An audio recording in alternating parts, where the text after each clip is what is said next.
Hare Krishna, cooking for কৃষ্ণার আরও একটি নতুন ভিডিওতে আপনাদের সকলকে স্বাগত জানাই।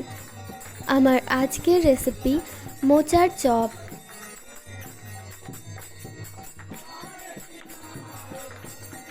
মোচার চপ বানানোর জন্য লাগছে একটা গোটা মোচা, কাঁচা বাদাম, আদা আর গোটা জিরে যেটা পেস্ট করে নেব, আর টুকটাক যেগুলো লাগে রান্নার ক্ষেত্রে ওগুলো দেখাচ্ছি না। মোচাটা কেটে পরিষ্কার করে রাখা হয়েছে, মোচা কাটার ভিডিও আর দেখালাম না। একটা আলু দিয়ে এখন প্রেসার কুকারে মোচাটা সিদ্ধ করে নেব। এবার কড়াইতে সরষের তেল গরম করে কাঁচা বাদামগুলো প্রথমে ভেজে নেব।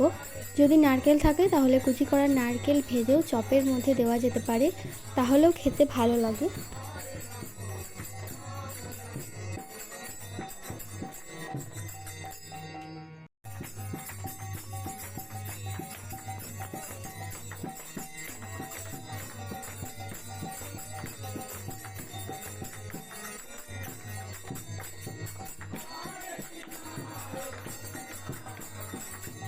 এবার কড়াইয়ের বাকি তেলের মধ্যে ফোড়নে অল্প পরিমাণে হিং আর চিনি দিয়ে সিদ্ধ করে রাখা মোচাটা দিয়ে ভালো করে নাড়াচাড়া করব।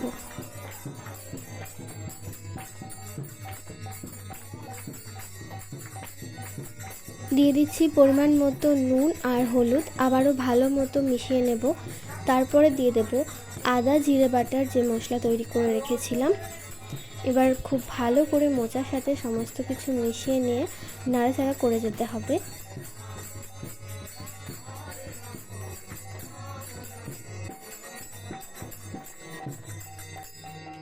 এক পর্যায়ে ভেজে রাখা বাদাম দিয়ে আবারও খুব ভালো মতো মিশিয়ে নেব। এবার ততক্ষণ নাড়াচাড়া করব যতক্ষণ না মোচাটা একদম শুকনো হয়ে কড়াইয়ের থেকে উঠে আসছে।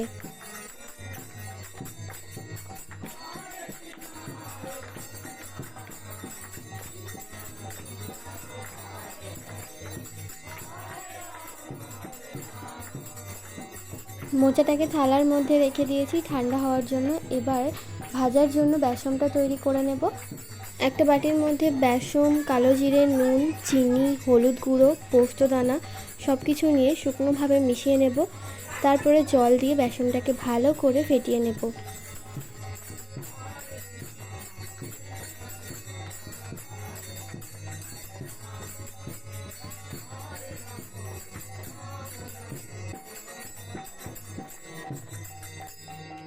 বেসন ফেটিয়ে নিয়েছি আর কড়াইয়ে সাদা তেল গরম করতে দিয়েছি।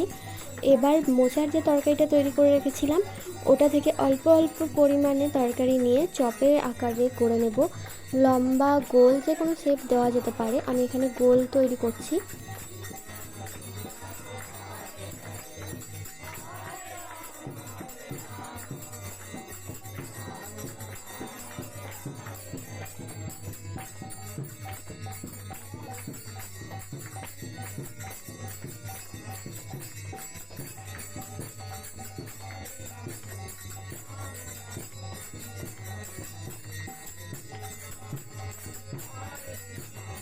এবার চপগুলোকে বেসনে ডুবিয়ে ভেজে নেব।